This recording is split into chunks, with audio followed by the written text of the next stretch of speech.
맨날 똑같이 하면 재미가 없잖아요. 놓쳤어. 네, 저희는 창의적인 사람들이기 때문에. 야, 컨텐츠보다 네. 요 타이밍을 어떻게 해야 되나 네. 굉장히 지금 집중해서 사실 댓글들 보면 이 가짜 뉴스 재미없고 삭막한 얘기를 아주 유쾌하게 풀어주셔서 좋다 이런 말씀들 많이 하시는데 사실 저희가 웃고 있지만 긴장하고 있습니다. 그럼요. 네, 낭떠러집니다. 네. 한치 앞이 조심스럽죠. 그렇죠. 어떻습니까 이 가짜 뉴스 단속반 방송? 사실 그 이게 좀 애매한 기사들은 굉장히 많거든요. 조심스럽지. 네, 애매한 기사들. 그러니까 좀 나쁜 뉴스일 것도 같고 뭔가 좀 비판할 거리도 많고. 근데 이제 가짜 뉴스라고 하는 이 테두리에 포함시키기가 대단히 애매한 기사들이 많거든요. 그러면 단속반 이름을 바꿀까? 뭐라고요? 그냥 애매모호한 세상의 모든 이상한 기사들 이런 거. 네. 아니요, 컨셉이 좋대요. 진짜요? 네, 단속한다는 그 컨셉 자체가 좋다고. 근데 저는 이제 가짜 뉴스라고 하는 게 정말 그 가짜 뉴스만 하는 게 아니라 우리 이거 하는 이유가 그거지 않습니까? 언론의 어떤 이 환경, 이 좀 정확한 보도 이런 거를 좀 더 이 활성화할 수 있도록 저희가 이제 기여하겠다 이런 건데 사실 네, 우리가 이게 단속반의 옷이 아닙니다. 이게 그렇습니다. 청소부의 거리 옷입니다. 우리 네. 저 청소부라고 안 하고 뭐라 그러죠? 그 미화원. 환경 미화원. 환경 미화원 옷입니다. 네. 쓰레기를 기레기나 쓰레기들 요 똥을 이렇게 그쵸. 저희가 청소하겠다는 것이지 뭐 저희가 무슨 단속까지 하겠습니까? 하지만 가짜뉴스 단속반 2위 쇼는 계속돼야 합니다. 네. 2위 언론사는 조선일보입니다. 조선일보 빠밤. 아, 또 아니 리액션이 너무나 인위적이었어. 아니 방송 이제 맛을 좀 들이셔가지고 카메라 의식하시면서 막 아니 그거는 우와. 아니고 네. 제가 원래 흥이 많아요. 그러셨군요. 우와. 네. 2위 이 조선일보 네. 기사도 3위 네. 이재명 키워드 네. 못지않게 네. 굉장히 핫한 이것도 키워드로 갑니까? 키워드라기보다는 네. 그 단체? 기자들 세계에서도 네. 논쟁의 영역입니다. 네. 그러면 그렇죠. 네. 이거는 뭐 가짜 뉴스라기보다는 키워드가 뭐예요? 키워드가 취재 불허, 취재 불허? 탈북민 기자, 이 탈북민 출신 기자 취재 불허. 그러면 다 나왔네 그러면. 그렇습니다. 네. 언론사가 아니고 키워드인데 탈북민 출신 기자 취재부로 요 기사네요. 그렇습니다. 네. 조선일보에서 조선일보가 조선일보의 의도죠 이게. 네. 10월 16일자 1면과 2면에 네, 아주 밀리면 세다. 네, 깔았죠. 세게 밀었네. 깔았는데 네. 제가 이 기사를 가짜뉴스 2위로 가져온 이유는 네. 이 상황을 어떻게 볼 것인가는 저는 뭐 다 다룰 수 있다고 봐요. 네. 생각은 네. 다를 수 있다. 통일부 조처가 온당했냐? 이 탈북민 출신 기자를 콕 찍어가지고 좀 이번에는 좀 오지 마라. 일단 콕 집는 거 행위 자체는 유쾌하진 않죠. 그렇죠. 네. 이게 기자들 난콕 찔러 입장에서는 이러면 기분 나쁘더라고. 왜냐면 기자들 입장에서 이런 거 아닙니까? 이상호 기자? 좀 요번에는 좀 빠져주세요. 빠져주세요. 저만요? 네. 내가 많이 당해봤어. 기분 나빠. 그러니까 이 기분이 좀 안 좋거든요. 이게 이해를 해요. 이거 비판 받을 뭐 소지는 있어. 충분히 있다고 봅니다. 근데 뭐가 문제야? 여기서 그 조선일보가 쓴 이 기사가 그럼 이 공정하고 객관적인 사실을 전부 전하고 있느냐? 아닙니다. 진짜. 제가 봤을 때는 근데 그렇게 이야기가 시작이 되는군요. 그렇습니다. 네. 어떤 부분입니까? 조선일보는 네. 이 기사를 보면은요 갑작스럽게 그 탈북민 출신 기자에 대해서 통일부가 일방적으로 빠지라. 고위급 남북 회담이 진행이 되고 그렇습니다. 공동 취재단 풀 기자 4명을 이제 뽑았는데 네. 갑자기 조선일보 김명성 기자만 탈북민 콕 출신 지목해서 기자인데 빠져라. 갑자기 그랬다는 거 아닙니까? 그렇습니다. 그러니까 이렇게 보면은 갑자기 뭐 아무 설명도 없이 탈북민 출신 빠져 이렇게 되는 걸로 독자들이 이해를 하기 쉽죠. 표면사 그럼 그렇죠. 그러니까 조선일보 기사만 보면 마치 그렇게 된 것처럼 예. 기사를 작성을 했습니다. 네. 과연 그런가? 아닙니다. 네? 이게 팩트도 틀렸어요. 팩트가 틀렸다기보다는 팩트를 충분히 기사에 전달하지 않았어요. 일부러. 저는 의도가 있다고 봅니다. 왜냐하면 네. 그 관련 내용을 미디어오늘이 보도를 했거든요. 미디어오늘. 네, 미디어오늘이 일단 그 조선일보는 회담 출발 1시간 전에 요거는 이제 갑자기 이면에 실린 기사예요. 야, 이거 기분 나빠. 1시간 전에 탈북 기자 빠져라라고 보도를 했는데 진짜 열받아 이러면. 예. 그게 그게 아니라는 거잖아. 아닙니다. 왜냐하면 자, 그 이걸 얘기하기 전날 통일부가 조선일보에 기자 교체를 요청을 합니다. 1시간 전에 한 게 아니라 전날에 전날? 정확하게 10월 14일 날 음. 조선일보가 여러 가지 지금 민감한 그런 사안이고 굉장히 좀 이렇게 남북 간 고위급 회담이 열리는데 그렇지. 거기에는 흔히 말하는 북한의 기관원들도 옵니다. 그렇지. 당연하죠. 그렇습니다. 그래서 와서 혹시라도 밀폐된 공간인데 더구나. 그렇습니다. 탈북 기자 출신인 거를 혹시라도 알게 되면은 딱 맞추셨어. 예, 여러 가지 돌발 상황이 발생할 수 예측 불허의 상황이 펼칠 그렇죠. 수 있죠. 그러니까 통일부 입장에서는 그런 어떤 상황을 이제 미연에 방지하고자 리스크 커뮤니케이션. 조선일보에 예. 리스크. 그런 상황을 방지하고자 조선일보 쪽에 흔히 말하는 조심스럽게 협조 요청을 한 겁니다. 그러니까 조선일보 빠져라가 아니라 네.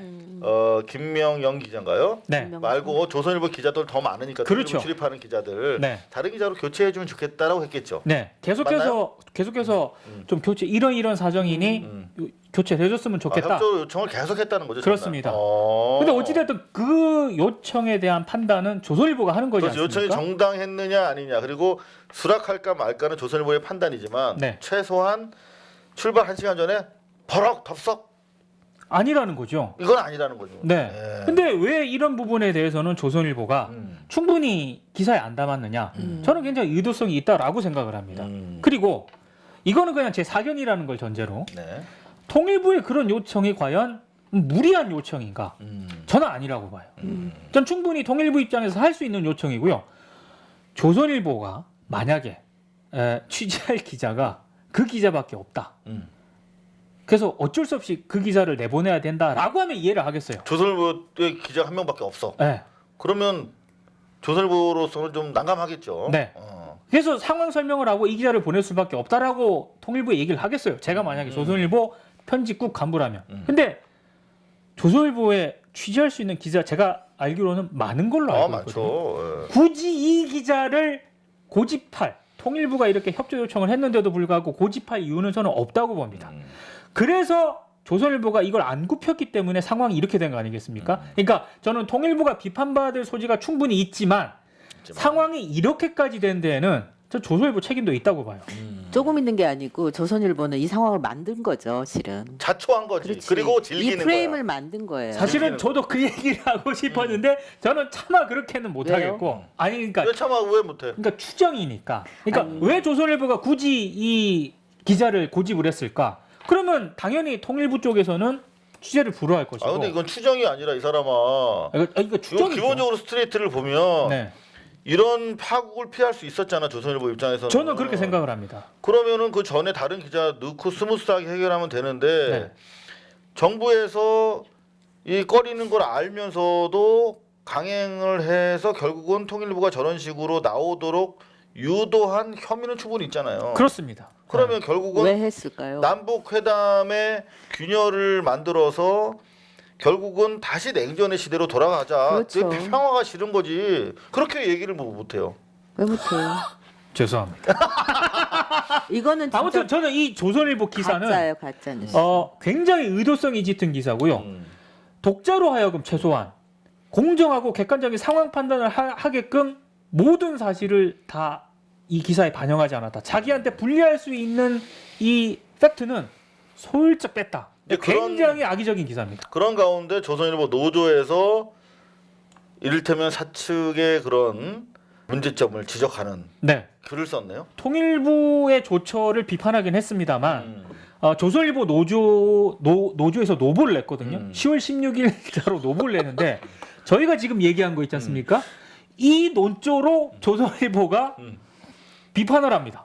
아유, 노조가 거듭나시려고 노력하시네. 그러니까 진짜. 지난번에 저희가 그 얘기했지 않습니까? 네. 지금 노조 집행부 노조위원장이 굉장히 강하게 지금 문제 제기를 내부에서 하고 있는데 야, 그 역시- 사람이 조선일보를 살리려고 하는 거예요 지금. 그렇습니다. 안 되는데 그러면. 네. 안 되는데. 그러니까 조선일보에 제가 봤을 때 상당히 이 지금 노조집행부 노조위원장을 상당히 주목을 해야 됩니다. 그러네요. 예. 이 그러니까 저는 양반을 이 한겨레 노보가 신문에서 빨리 스카우트를 해야겠다. 아니야 조선일보에 계세요. 거기서 네. 싸워주세요. 그래서 저는 이런 목소리도 있다. 이걸 보면서 그래도 조선일보 그나마 그러니까 언론의 책임론을 제기를 하고 있는 그렇습니다. 거 아니야, 지금 스스로. 예. 저는 상당히, 이 기사를 제가 지난번에 맨 처음에 1회인가 2회 때 뉴스 토두 학자가 얘기했었던 뉴스를 볼 때 네. 뉴스라는 것은 현실에서 벌어진 일을 네 가지 요소에 의해서 만들어 재구성된 이야기라고 말씀을 드렸잖아요. 그렇죠. 네네. 첫 번째 그 선택이라는 거죠. 선택. 여기서 보면 이 기사를 놓고 조선일보 뭘 선택했냐면 탈북민 기자 취재 불허라는 이 프레임을 선택을 했어요. 그렇죠. 불어. 그리고 나서 뭘 강조를 하냐면 정부가 언론을 탄압하고 정부가 북한 관련 정부가 북한과 가깝다는 정부 프레임을 씌우려고 하는 거예요. 현 정부는 정부 프레임이다. 정복이다. 네. 그다음에 이제 배제하는 것이 뭐냐면 아까 민 국장님 말씀하셨던 실제로 통일부가 기자 교체를 요청을 했었고 이러이러한 상황이 우려되니 협조해 주십사고 했던 거를 빼버렸잖아요. 그리고 남북 간의 힘든 가운데 대화를 지속시켜 내야 하는 어떤 그 시국적인 어려움 예, 이런 그렇죠. 것에 대한 고려도 없는 거죠. 그렇죠. 이런 거에 대해서는 아예 빼버린 거죠. 그러니까 네. 맥락을 빼버린 거죠. 네. 그럼 왜 그랬느냐? 그러니까 토도학자 같이 이렇게 하는 이유가 뭐냐? 이제 이렇게 놓고 보면 아까 말씀하신 그런 거 나오고 첫 번째는 북한 관련돼서 이게 이 냉전 시대를 깨는 게 싫은 거예요. 그렇죠. 그다음 두 번째 뭐냐면 이 기자단 이 기자단 자체에 균열이 생기고 있다. 저는 이런 생각이 들거든요.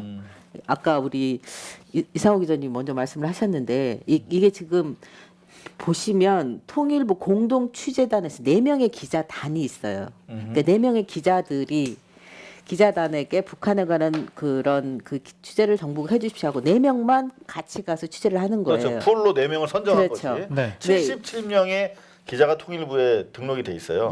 그중에서 4명을 뽑은 거야. 그렇죠. 그 순번대로 가는 그렇죠. 거죠. 4명만 가는 건데 이게 여러분 기자 그냥 넘어가셨을 텐데 이게 굉장히 중요한 의미예요.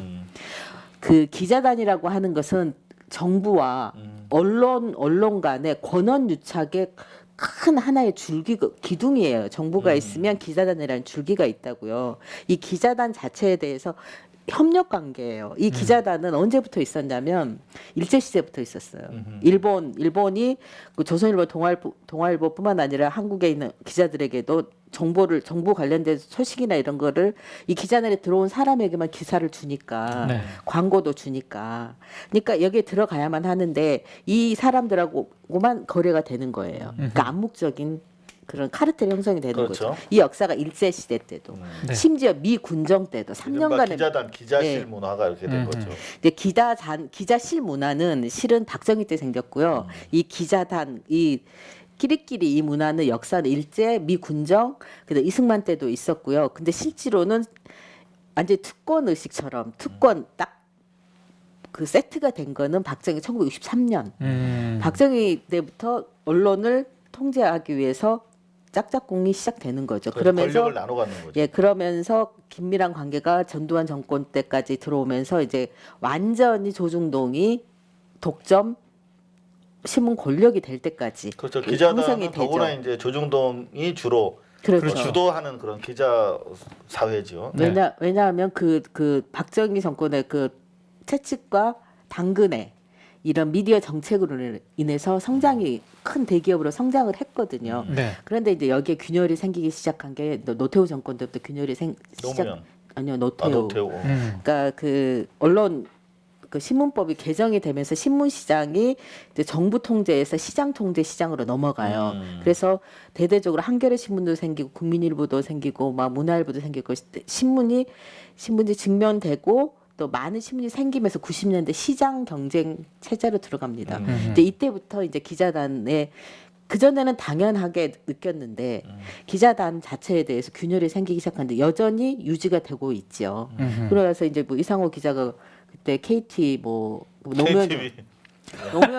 정부 때 인터뷰했다가 아주 노무현 정부 때 죽을 뻔했습니다. 그 이걸 없애야 취재지원 돼요. 선진화 방안이라고 그렇죠. 해서 예. 네. 기자실을 없애려고 했죠. 예, 그러니까 권한 유착을 네. 없애기 위해서 이걸 없애려고 했는데 여러 가지 논란이 있어가지고 그때 저만 찬성 인터뷰했다가 예. 거의 왕따 당했습니다. 아 힘들었어요. 그래가지고 그런데도 여전히 아직도 있잖아요. 10년이 지난 지금도. 근데 여기에서 다시 한번 또 기자단의 얘기가 나오는 거죠. 균열이 생기기 시작하는 거예요. 그러니까 정부와 기자가 권한 유착으로 긴밀한 관계를 유지했었던 그래서 악어와 악어새우 관계가 깨지기 시작하는 거죠. 지금. 근데 문제는 특히 통일 관련된 주제를 문제는 놓고. 지금 통일부 말씀하신 것처럼 통일부 기자들 77명 중에 76명이 연명으로 사인을 해가지고 통일부의 이번 조처에 대해서 항의하고 사과를 요청하는 요구하는 그런 집단 행동을 하고 있거든요. 저는 그거는 상당히 좀 유감입니다. 왜냐하면 아까도 말씀을 드렸다시피 통일부 조처는 비판받을 소지가 있긴 하지만 과연 이번 사안이 그 언론 탄압이라는 그런 프레임만으로 접근할 수 있는 사안이냐? 저는 아니라고 보거든요. 이건 언론 탄압이 아니고 언론을 보호해 준 거죠. 일단 기본적으로 저는 그 통일부 기자단이 진보 매체도 있고 할 텐데 네. 기존에 지난 9년 동안 언론 자유가 그야말로 지하실로 박힐 때 저를 비롯해서 많은 저도 사실 섭섭했어요. 해직되는데 기자단 그렇게 많고 기자협회 있고 있지만 한 줄도 성명 내는 거 못 봤거든. 그렇죠. 그런 거 한 YTN 10년 동안 해직 상태 있었고 MBC에도 수많은 해고자들이 있었는데 그때 집단 행동을 안 했던 기자단들이 네. 이거 사실은 기자 언론이라는 게 물론 중요하죠. 본질적인 헌법적 가치긴 하지만 그야말로 한반도 평화를 위해서 이만한 사안에서 협조 못할 일인가. 네. 더구나 조선일보가 풀 기자잖아요. 그리고 김명영 기자가 기존에 썼던 기사를 제가 다 읽어봤어요. 김명성 기자가. 근데 이 양반은 북한에 대해서 김정일 체제에 대해서 계속 지속적으로 반대하고 더구나 협상 과정에서 김정일한테 이렇게 아이고 참 이렇게 잘해줘서 감사합니다. 이런 레토릭까지 문제 삼고 고발했던 기자더라고요. 그러면 당연히 불편할 수 있겠죠. 북한에서는. 네. 그러면 어떤 말싸움이 붙을 수도 있고 이를테면 네. 그런 부분에 관련해서 이건 언론 자유의 문제가 아니라 언론사 그 재정 자유의 문제가 걸려 있죠. 왜냐하면 정부에서 광고가 나오잖아요. 정부 관련된 광고가 기자단을 통해서 배포가 되거든요. 근데 이제 이 부분에 대해서 정부 좀 공고히 할 필요가 있으니까 실은 통일부 장관 조 장관께서 이 부분은 내가 책임진다 하고 이게 뭐라 그러죠? 화살을 맞겠다고 자처를 했어요. 네. 저는 굉장히 그 조치는 굉장히 잘한 조치라고 봐요. 당연히 비난을 받고 화살을 맞아야 되죠. 근데 기자들이 이 부분에 대해서 기자단이 서명을 할 거라고는 아니라고 봐요. 항의 정도 할 수 있는 거지. 서명에서 필서를 낼 일은 아니죠. 저는 통일부 기자단에게 조선일보 노보의 한 대목을 읽어드리고 싶습니다. 예. 좋다. 우리 자기는 빠지겠다는 거야. 우리 기준으로는 언론 자유가 공기처럼 당연하지만 요 대목이네. 우리 기준으로는 네. 북한에 설득하고 이해를 구해야 할 문제다. 책임 있는 언론이라면 남북회담 취재에 탈북민 출신 기자를 보내는 것이 협상 상대에게 어떤 영향을 미칠지 고려하는 게 바람직하다. 저는 이 말이 너무나도 고개가 끄덕여지거든요. 이게 조선일보 노조에서 나온 거예요. 노보에서 이렇게 노보에? 공식적으로 지적을 한 겁니다. 저는 멋있다. 이 말이 왜 너무 상식적인데 너무 네. 멋있다. 지극히 상식적이라고 생각을 하거든요. 조선일보에서 상식을 발견한 지가 참 오랜만에. 그러니까 조선일보 노보도 이 정도인데 왜 통일부 기자단은 제 생각에 제 기준으로서는 고개가 갸우뚱거리는 이런 그 입장을 내놨거든요. 또 이해가 안 가고요. 그리고 지금 혹시라도 가짜뉴스 단속반을 보시는 이 시청자들은 그럴 리가 없지만 조선일보가 계속 뭐 IPI에서 뭐 언론 자유를 탄압하고 어쩌고저쩌고 얘기하는데 IPI 속지 마십시오. IPI는 국제언론인협회는 간단하게 말씀드리면 사주들하고요. 언론사 간부들 있지 않습니까? 그 사람들이 주축이 된 협회예요. 네, 참고로 이 상황에 사실을 해서 IPI의 실체에 대해서 본격적으로 분석해드리는 꼭지를 곧 올려드리겠습니다. 벌써 네, 지르셨군요. 조사했습니다. 네. 이 보시면 됩니다. 네네. 그 IPI인가 국제 절대 언론협회 속으시면 안 됩니다. 그러니까 네. 한마디만 힌트를 드리면 언론계의 정경련 같은 거야. 그러니까 그 맞지? 맞습니다. 그러니까 그 삼성이랑 현대 뭐 이런 데서 주도하는 거잖아요. 정경련 사실 그렇죠. 삼성이잖아요. 네. 근데 여기도 그 회원 36명 중에 4명이 방상훈을 비롯해서 조선일보가 들어가 있고 조중동 이 판이에요 결국은. 그렇습니다. 그러니까 자기네 몸이야 한 몸. 네. 그러니까 삼성처럼 조선일보가 주도하는 언론계의 원래 단체구나. 정경련이다. 원래, 그럼 그게 바로 네. IPI다. 그렇습니다. 네. IPI에서 뭐 청와대에다가 항의서한 보내고 뭐 생쇼했다고 하는데 네. 요런 거나 좀 기사 써줬으면 좋겠어. 아우 나 그거 들으니까 네. 제가 싱가포르 관련해서 하고 있는데 싱가포르는 선출되지 않는 권력이 선출된 권력을 비판하는 것은 그 명예훼손이고 감옥 가고 그 다음에 벌금을 물어야 될 일이더라고요. 언론도 그렇게 돼요? 예. 오. 그래서 싱가포르의 언론 자유가 124위입니다. 네. 높지 않을 것 근데 그 얘기를 같아요. 왜 하셨어요? 갑자기 나는 그래야 되는 거 아닌가 싶은 생각이 들어요.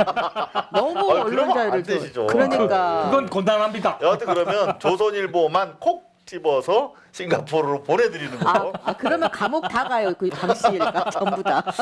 자, 조선일보 이건 뭐 탈북자 네. 문제로 사실은 이제 정치 쟁점을 하고 있단 말이에요. 그렇죠. IPI 성명 내고 청와대 압박하고 자 한당 인터뷰 막 따로 기사를 쓰고 있는데 여러분들 속지 마십시오. IPI 속지 마시고 통일부 기자단 그들은 단 한 번도 따뜻해 본 적이 없는 누구를 위해서 그럼에도 불구하고 연탄재 만든 연탄재를 발로 툭툭 치고 다니는 자들이 아닌가 그렇게 또 얘기하면 아유 또 또 욕먹겠지. 그렇지. 자 가짜뉴스 2위였습니다. 감사합니다. 고발뉴스 유튜브 채널 뉴스방은 이상호의 사실은 7회 방송을 통해 고발한 삼성전자 수천억 비자금 환수를 위해 청와대 국민청원을 시작했습니다. 여러분의 많은 관심과 참여 부탁드립니다.